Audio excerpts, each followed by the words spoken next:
300 juta masuk kedokteran sudah lulus. Sedangkan di Indonesia 300 juta itu belum ngapa-ngapain. Kan di India 300 juta itu sudah full dari awal sampai lulus. Dengan fasilitas. Namaste Miredos, kembali lagi ke channel Thai Apps, channel belajar di India. Hari ini Thai Apps kedatangan tamu spesial yaitu Ibu Erni Endasari dari SMA 10 Samarinda yang baru saja study tour ke India. Jadi jangan lupa untuk like dan subscribe agar tidak ketinggalan video asik lainnya.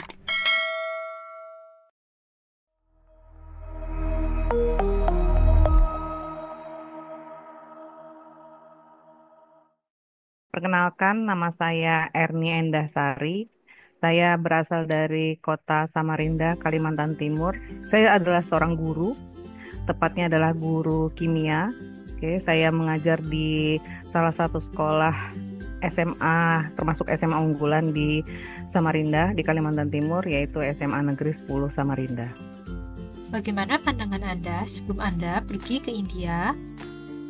Awal sebelum adanya medsos yang lagi booming-boomingnya, yang saya tahu India itu adalah Taj Mahal. Tapi semakin ke sini, semenjak ada medsos, terkenal India itu ya mungkin karena yang di-share adalah yang biar ratingnya itu naik, jadi yang ditampilkan itu yang makanan-makanan yang tidak menarik atau kayak gimana seperti itu ya.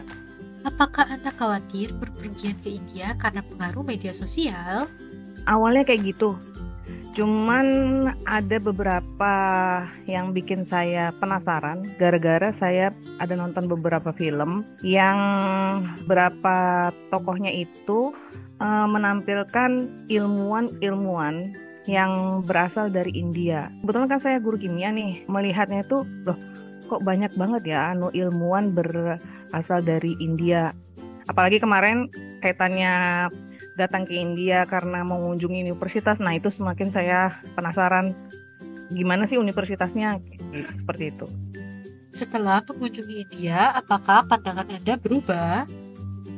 Kalau berubah ada. Pada saat saya datang ke sana ternyata universitasnya tuh sangat besar.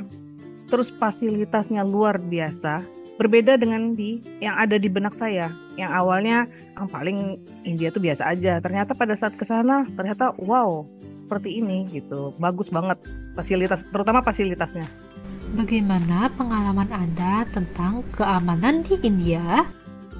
Sama dengan di Indonesia sih, mereka juga ramah pada saat ditanya, misalnya kita perlu tanya di mana ya tempat ini. Mereka ngasih tahu gitu, masih ramah, termasuk ramah, mirip dengan Indonesia. Bagaimana dengan toleransi beragama di sana? Pengalaman kami panjang perjalanan itu, waktu kami singgah makan di suatu restoran, kebetulan waktu itu sudah masuk waktunya kami melaksanakan sholat. Nah, mereka dari pihak resto langsung bilang, Bapak Ibu silahkan aja masuk ke dalam ruangan. Jadi mereka luar biasa toleransinya. Kami dipersilakan masuk ke dalam ruangan, maksudnya jangan di lorong, katanya kayak gitu. Silakan boleh menggunakan ruangan ini, katanya kayak gitu. Kami semua terima kasih banget ini sudah diberikan tempat untuk kami melaksanakan ibadah. Ternyata mereka punya rasa toleransi sama kami yang muslim seperti itu. Apakah sistem kasta mempengaruhi interaksi sosial? Kalau memperhatikan secara langsung sih enggak, saya baru cuma dengar cerita aja sih. Cuman pada saat saya berinteraksi dengan orang-orang sekitar, kayaknya nggak ada ini kasta rendah, ini kasta tinggi, nggak ada sih. Anda sudah mengunjungi berapa kota di India? Pokoknya yang daerah Amberport itu, karena banyak kota-kota bersejarah di sana. Kemarin kami di New Delhi, ke Agra, ke Jaipur, di Agra yang saya tertarik. Selain itu, bagaimana dengan biaya hidup di India? Saya waktu dalam perjalanan itu sempat nanya berapa sih harga 1 liter bensin di India. Kalau di India sebenarnya termasuk mahal daripada Indonesia, katanya sekitar 20.000 berapa gitu. Kalau di Indonesia kan paling mahal itu sekitar 14.000. Tapi harga transportasinya murah dan itu mengakibatkan harga sayur di sana itu murah. Karena harga sayur murah, harga makanannya juga murah, seperti itu. kok bisa ya? Sedangkan kalau di sini harga bensin naik, udah itu mulai transportasi naik, sembako itu bakalan naik juga karena kaitannya sama angkutan barangnya. Tapi kalau di India itu enggak, tidak mempengaruhi, malah harga itu murah. Transportasi murah, harga-harga makanan murah, otomatis akan mempengaruhi biaya hidup di sana dan otomatis berarti termasuk murah. Seperti itu. Apakah makanan halal mudah untuk ditemukan di India? Oke, kalau masalah makanan halal kayaknya gampang banget deh kalau di India. Soalnya kebanyakan mereka itu adalah vegetarian. Yang daging-dagingan itu cuman daging ayam yang paling sering dikonsumsi. Jadi masih sangat mudah kalau mencari makanan. Apakah makanan dan minuman di India sesuai dengan selera Anda? Untuk makanan yang paling saya suka itu yang lebih ke yang manis, sama setiap makan pasti saya ngambil itu. Saya ngambilnya paratha. Apakah mudah untuk menjalankan ibadah? Kemarin kita ada kita kalau di Indonesia ngomongnya pasar gitu. Ternyata di wilayah itu ada masjid. Jadi mudah sih, termasuk mudah sih. Apa pengalaman perjalanan Anda yang paling tidak terlupakan? Momen tidak terlupakan terutama ini ke tempat-tempat wisata yang di Taj Mahal sama Amber Fort. Itu luar biasa, bangunan-bangunannya. Kok ada ya bangunan segede itu pada zaman itu? Seperti itu. Takjub. Apakah ada kesamaan dan perbedaan budaya antara India dan Indonesia? Dari segi agama, kalau di sana kan ada, otomatis kan agamanya Hindu ya, Hindu Buddha lah. Nah di Indonesia juga ada, terutama kalau di Indonesia itu adanya bangunan seperti Candi Borobudur, Candi Prambanan. Nah terus bangunan-bangunan kuil yang ada di India, itu arsitekturnya sama dengan bangunan candi yang ada di Indonesia. Kemudian masalah makanan, nah kalau makanan mirip. India kaya akan rempah, di Indonesia juga banyak sekali rempah-rempah. Kari juga ada gitu. Suka pedas juga di sana. Kemudian kalau misalnya kaitannya sama tradisi, kalau di sana ada cerita Mahabharata sama Ramayana. Nah, di sini juga ada cerita tradisi wayang kulit yang menceritakan tentang Mahabharata dan Ramayana, seperti itu. Apakah Anda ada mengunjungi lembaga pendidikan selama kunjungan Anda di India? Jadi waktu kunjungan ke Bennett, Sarda sama Manap, ternyata di dalam kampus itu juga tersedia seperti asrama untuk mahasiswa. Dan ini kemungkinan akan memudahkan misal ada calon mahasiswa Indonesia mau masuk ke India, jadi tidak pusing lagi mikirin kayak kos-kosan seperti itu. Ya itu tadi, kemudian dikaitkan lagi sama fasilitasnya yang luar biasa lengkap di sana, gedungnya yang besar dan biaya hidup yang murah. Mungkin ini akan sangat menarik untuk mahasiswa yang ingin kuliah di India, seperti itu. Bagaimana pengalaman Anda dengan fasilitas kampus? Karena kemarin kami berkunjung ke 3 universitas Bennett, Sarda, sama Manap. Nah, waktu di Bennett itu pas saya lihat gedungnya itu bagus, bersih.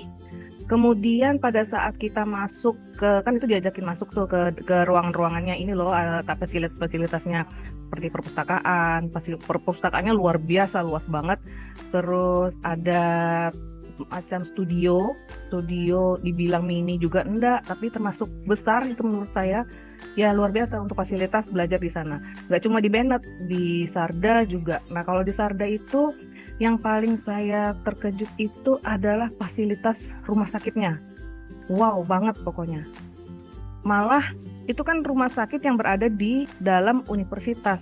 Sedangkan di dalam, ibaratnya gambaran saya tuh namanya rumah sakit di dalam universitas ya paling ya skala kecil aja untuk belajar untuk kedokteran atau kayak gimana. Ternyata ini gede banget. Terus dengan fasilitas yang melebihi dengan rumah sakit yang ada di luar, seperti itu. Karena saya juga guru kimia, itu hal yang paling saya tunggu pada saat masuk ke universitas. Saya pengen tahu gimana sih laboratoriumnya. Jadi pada saat masuk ke laboratorium, wow, luar biasa. Banyak alat-alat canggih. Kemudian dosen-dosennya itu tuh sangat membantu sekali mahasiswanya. Lalu bagaimana untuk mahasiswa yang masih belum mahir bahasa Inggris? Karena waktu kami di Manap itu ada direktur universitasnya menjelaskan ke kami dan memberikan contoh, ada beberapa mahasiswa yang awal masuk ke universitas itu tidak bisa sama sekali bahasa Inggris, katanya seperti itu. Dan dia diberi waktu sekian bulan untuk belajar bahasa Inggris, nanti diajarin katanya di situ, diajarin bahasa Inggris dan bisa. Intinya tuh namanya bahasa Inggris itu ya harus diterapkan langsung belajarnya seperti itu. Selain itu, adakah mahasiswa internasional di sana? Dari Bangladesh, dari Vietnam ada, dari Malaysia ada juga, ada beberapa negara. Di sana lebih banyak teori atau lebih banyak praktek? Teori ada, praktek juga ada, tapi lebih banyak ke praktek sih. Kemarin juga sempat ngelihat ini, bikin robot atau apa gitu, seperti yang kaitannya sama komputer. Kami kan masuk di tiap jurusan tuh, masuk gedung ini, masuk sains masuk, habis itu masuk ke ruang komputer masuk. Nah pada saat masuk ke ruang komputer itu, mereka itu rata-rata bikin alat masing-masing, yang ibaratnya tuh kalau kaitan sama komputer berarti bikin robot masing-masing. Jadi wah ini luar biasa ini, lebih ke praktek sih. Bagaimana dengan biaya kuliah di India? Untuk biaya kuliah yang sempat ditanyakan kemarin waktu kedokteran, karena siswa di SMA 10 itu kan mayoritas pengennya masuk kedokteran. Nah, kalau kedokteran di Indonesia itu sangat-sangat mahal biayanya. Sedangkan di India kemarin sempat nanya berapa sih biayanya. Jadi katanya sekitar 300 juta itu sudah lulus. 300 juta masuk kedokteran sudah lulus. Sedangkan di Indonesia 300 juta itu belum ngapa-ngapain, baru mulai. Belum ibaratnya belum kuliahnya gitu. 300 juta itu ya belum biaya sampai lulus, belum ada praktek ini itu. Sedangkan di India 300 juta itu sudah full dari awal sampai lulus, seperti itu. Wah, luar biasa murahnya. Dengan fasilitas yang seperti itu. Wah, sangat luar biasa. Selain itu, bagaimana dengan jaminan kerja di universitasnya? Semua universitas menjelaskan banyak lulusannya diterima perusahaan A, B, C, D, dan itu merek perusahaannya itu tuh ditempel di dinding, dan perusahaannya itu tuh perusahaan yang bonafit di internasional, seperti itu. Hal apa yang membuat Anda kagum saat Anda study tour di India? Saya lebih sangat tertarik dengan fasilitas yang ada di universitas, dan lebih murah pengobatan di sana daripada di Indonesia. Termasuk tidak hanya mengenai fasilitasnya, mengenai obat-obatan juga, yang obat-obatan di sini murah katanya. Kebetulan di sama saya tuh ada teman yang lagi sakit, yang kebetulan juga ada konsumsi obat. Dan obatnya itu katanya kalau beli di Indonesia harganya luar biasa mahal, tapi pada saat di India obat itu ternyata murah banget dibandingkan dengan, mungkin berkali-kali lipat dibandingkan dengan harga di Indonesia. Jadi, apakah Anda merekomendasikan India sebagai tujuan berkuliah untuk mahasiswa? Karena SMA 10 nih banyak tertariknya tuh ke kedokteran, dan rata-rata tuh pengennya yang di luar Kalimantan, terutama di Pulau Jawa. Nah, saya ada cerita tentang pengalaman saya waktu ke Universitas India, dan terutama jurusan kedokteran di India. Saya sih kalau bisa ada mahasiswa Indonesia yang kuliah di India yang bisa sosialisasi ke sekolah-sekolah di Indonesia untuk mensosialisasikan mengenai universitas-universitas, cara belajar, fasilitas yang ada di Universitas India. Intinya tuh harus ada sosialisasi sih sebenarnya. Karena itu tadi, gambaran yang ada di media sosial tentang India itu bisa memberikan tanggapan negatif kepada anak-anak yang pengen kuliah di luar. Nah, kalau misalnya ada mahasiswa Indonesia yang kuliah di India, mungkin bisa memberikan tanggapan atau sosialisasi lah ke masing-masing sekolah. Apakah Anda ada kata penutup untuk mahasiswa dan orang tua yang ingin memberikan anaknya berkuliah di India? India itu jangan dilihat jeleknya, masih banyak juga yang baiknya ya. Bisa dibuka aja website Universitas India yang bisa memberikan wawasan tambahan Jangan hanya berpatokan pada viralnya berita-berita India yang negatif. Jadi membuat orang tua terutama itu menjadi khawatir kalau misalnya anaknya kuliah di India. Jadi ya, intinya tuh perlunya ada sosialisasi antara mahasiswa Indonesia yang kuliah di India, kemudian adanya sosialisasi juga dari universitas-universitas ke sekolah-sekolah di Indonesia, seperti itu. Bagaimana dengan pengalaman Anda? Apakah sesuai dengan yang di media sosial? Karena paling sering yang ditampilkan adalah mengenai makanan-makanan yang tidak berkualitas. Saya ke sana, saya tidak menemukan hal itu. Saya malah dapat makanan itu tuh ya kayak di Indonesia, memang sih di pinggir jalan, tapi masih ada yang bersih kok. Jadi bukan selama saya ada di New Delhi, di mana nih, Agra, Jaipur, banyak yang jualan di pinggir jalan, tapi nggak ada yang aneh-aneh pakai tangan yang nggak karu-karuan, itu nggak ada sih. Jadi saya juga beli makanan di pinggir jalan tuh, ada beli. Ya masih bisa dikonsumsi, maksudnya tuh masih bersih seperti itu. Sama lah seperti makanan di Indonesia yang di pinggir-pinggir jalan itu, yang masih bisa dikonsumsi. Terdengar seru banget ya study tournya. Terima kasih Bu Erni dan SMA 10 Samarinda atas kesempatannya kali ini. Nah, gimana Meredo? Tertarik gak nih untuk berkuliah di India? Kalau tertarik, jangan lupa untuk like dan subscribe dan nyalakan notifikasinya agar tidak ketinggalan video asik lainnya. Kalbi Alfida, Nakena, Firmilengge.